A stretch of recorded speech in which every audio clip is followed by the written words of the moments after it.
Tell G's gonna be like, that does not make quite common sense. So that's what I want to talk about today.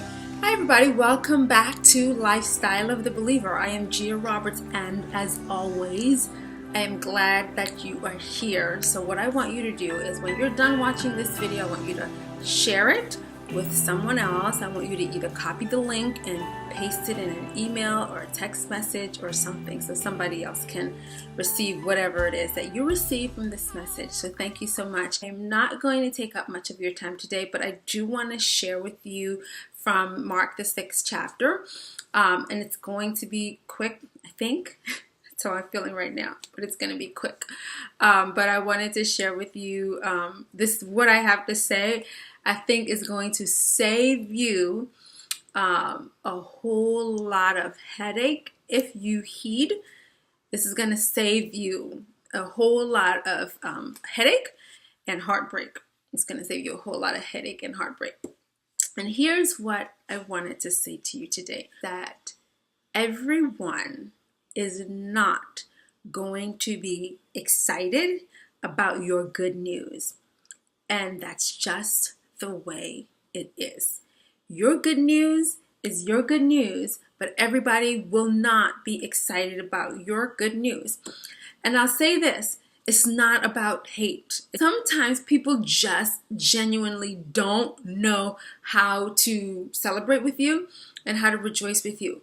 What I do want to say is, first of all, that I applaud you and I congratulate you for stepping out in whatever it is that you're stepping out into and doing whatever it is that you have been called to do and taking that next step in your life, your personal life, your family life, your ministry, whatever it is that is causing you to have this great news. I applaud you. Kudos to you.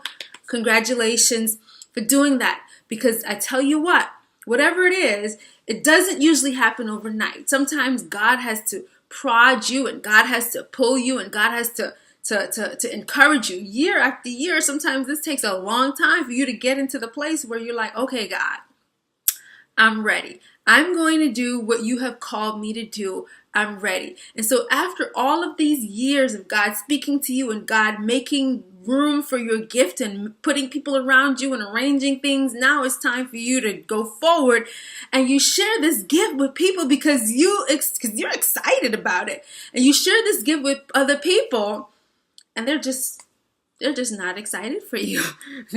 Like, okay. And sometimes people are kind of like blank. They don't know how to respond. They don't know what to say. And it's not that they don't want to support. Sometimes people need time to process. Sometimes people need time to think about it. And I want you to also consider this. Consider that it took time for you to get to the place where you're ready to move forward, in this place where you're ready to do whatever God has called you to do. And in that thinking and in that processing, you had to consider, how does this move impact my life? What is going to change? What is going to have to shift? What is going to be different as a result of me saying yes to this calling? So I want you to consider that those people that you tell, even though it's not their gift and it's not their calling and it's not about them, they have to stop for a moment and consider, how is this going to impact me? And so sometimes when you move forward with your gift, that takes away something from what you've been doing for somebody else. They're not, wait a minute. If you do this, then that means you don't have time for me. If you do this, that means you're pulling money from me. And so that kind of causes people to not be able to rejoice with you and be excited with you and be happy for you for what God is doing in your life. But if you understand that your good news is not going to be good news to everybody, you will save yourself a whole lot of headache, because sometimes when you tell somebody a good news, you expect for them to rejoice. You expect for them to be like excited for you, and then you don't get the response you get, and then you withdraw and you go within yourself and then you question, like, am I doing the right thing? Should I be doing this? So if you just realize that everything that I'm doing is not going to be wonderful and exciting and great news for everybody, then you're going to save yourself a whole lot of headache. The other thing is that those people who are closest to you, like, we have to be real, right? We have to be real in the sense that people know you. People know me. They know Gia Roberts. And so when Gia Roberts says that she's getting ready to go and she's going to start a singing career, wait a minute. Last time I heard Gia Roberts sing, it was not singing career material. So, but you haven't heard me sing in like 10 years. So you don't know where I am. And you don't know what God has done with my voice. So now that give me a chance. And so when you begin to tell people about what you're doing, they remember who you were and not necessarily who you are and not necessarily all that God has done in your life. And so because of who you were to them, they remember who that was. And so they can't really be excited because they have not seen the transformation. So they're not excited, and you have to give them room to not be excited and not let that be something that hinders you, that stops you, that changes your path. You have to continue to press forward, and you can have to continue to move forward. Another thing is that you have your family members that can't be happy for you because they know you. And it's not even about knowing where you were, knowing what you do. Like, they know you, and they see you as this kid. They see you as the same kid that they had to dress and they had to help correct. And they see you as the same person that you've been. And so in their minds, they haven't seen where you are, where God is taking you yet. But you've seen it. And you know where God is taking you because He has already showed you and He's already revealed that to you.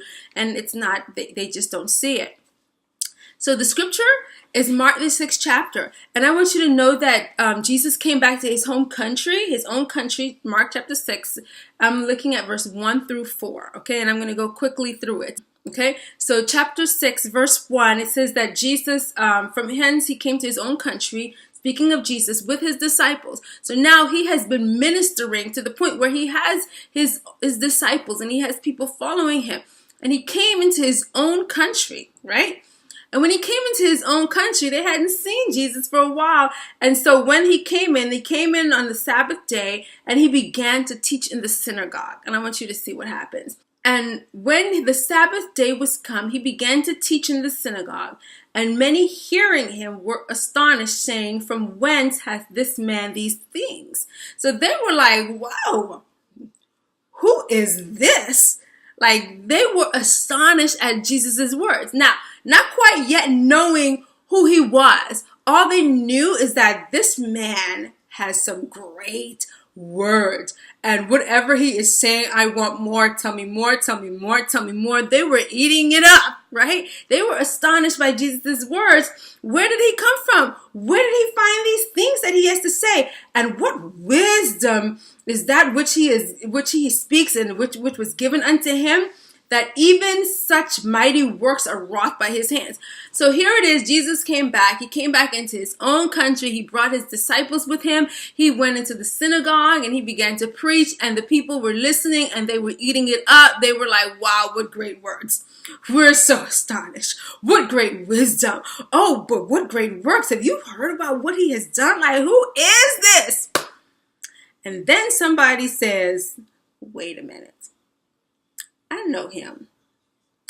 Is that not the carpenter's son? Is that not the Jesus, the little 12-year-old boy that was running around? Is that not him? Is that Mary and Joseph's boy? And at that point, Jesus knew that the honor of who he was gone. Despite the fact that he had done great works, despite the fact that they loved his words and they loved the wisdom that he spoke with, all of a sudden they knew where he came from and they knew who he was. They knew his mama and they knew his daddy and they knew all of this stuff. And all of a sudden, it didn't matter anymore. So now we find ourselves in a place where they recognize Jesus for who he was, and not necessarily for who he is and for all the things that he had done. So now, instead of, oh, we're astonished, oh, what great works you've done, oh, what, instead of saying all of that, it's kind of like, that's Mary and Joseph's son. I remember Mary and Joseph. I remember all of the drama about his birth. I remember the 12-year-old boy. Jesus said, a prophet is not without honor, but in his own home. So if this is the situation with Jesus, you're going to experience the same thing. You will experience the same thing. People don't understand that you're not the same person that you once were. They haven't seen the transformation. They don't know the hours and the days and the times that you put into the work and put into being where you are now. But I'm here today to encourage you and to remind you that he who began a good work in you, he is able to complete it. Just continue to press on. When mama and daddy and auntie and uncle and cousin and niece and nephew and anybody else doesn't see the work, doesn't see the awesome thing that God is doing in your life, just remember, a prophet is not without honor, but in his own home. So you have that business that God has spoken to you and you're ready to open it, you're ready to start, and you've been working on it. A prophet is not without honor. They may not come to the opening, but I want you to continue to press on. You want to start, you want to write your book. They may not come to the signing and they may not support it, but I want you to continue on and press on. God has called you into ministry. I want you to continue. I want you to press on. God has elevated your level of ministry. He has called you to be in a better place, in a higher place, a place of more authority, a place of more responsibility. And people don't see that, and people may not understand that, but I want you to press on. So whatever it is that you're doing, and the sad thing is, which is also the awesome thing, so it's kind of like a double side. The sad thing is that even when those people that you know and those people that you expect to be there don't show up, like, God will bring and he'll pull in people from all over the place. He will bring people. So I don't want you to be discouraged. Be encouraged today that he who began a good work in you is faithful to complete it. Please remember to follow us on social media. We can be found on our website. That's LifestyleoftheBeliever.org. You can follow us on Facebook. We're Facebook/LifestyleoftheBeliever. We're on Instagram, Lifestyle of the Believer. We're on Twitter. And you can also find us on YouTube at youtube.com/C/Lifestyle of the Believer. Follow us all over social media. Share. We thank you so much for your support. Thank you so much. You know that I am all about that life. All about that life, and that is the lifestyle of the believer. So until next time, God bless you. God bless you. God bless you. I love you, and I mean it. Goodbye.